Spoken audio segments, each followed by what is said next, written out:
ഇപ്പോൾ ഒരു ഓപ്പർച്യൂണിറ്റി നിങ്ങളെ മുന്നിൽ വന്നെന്ന് വെച്ചോ. ഓക്കെ, അന്ത ടൈം നിങ്ങൾ എന്താ പറയുക? Say yes or no.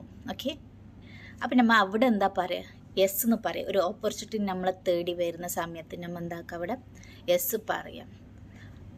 After that you want to learn about that.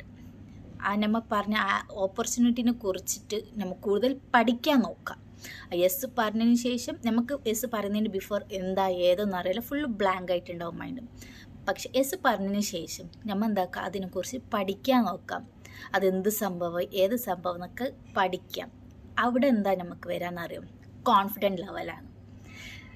ഇപ്പം നമ്മൾ ഫസ്റ്റ് ആ ഒരു ഓപ്പർച്യൂണിറ്റി പറയും, നോ പറയാം. നമുക്കവിടെ നമ്മൾ സെൽഫ് കോൺഫിഡൻറ്റ് ഇല്ല. നമുക്ക് സെൽഫായിട്ട് കോൺഫിഡൻറ്റ് എപ്പോൾ വരാം? Say S. എസ് എന്ന് പറയുന്ന സമയത്താണ് ഒരു കോൺഫിഡൻറ്റ് ഉണ്ടാവുക. അതായത് ഇപ്പോൾ ഞങ്ങൾക്ക് അറിയാത്ത കാര്യം ഞാൻ പഠിക്കുക നമ്മൾ സെൽഫ് ഡെവലപ്മെൻറ്റ്, അവിടെ ലേണിംഗ് ആണ് നമ്മൾ ചെയ്യുന്നത്. അപ്പം ആ ഒരു കാര്യങ്ങൾ ഡീപ്പായിട്ട് പഠിക്കാൻ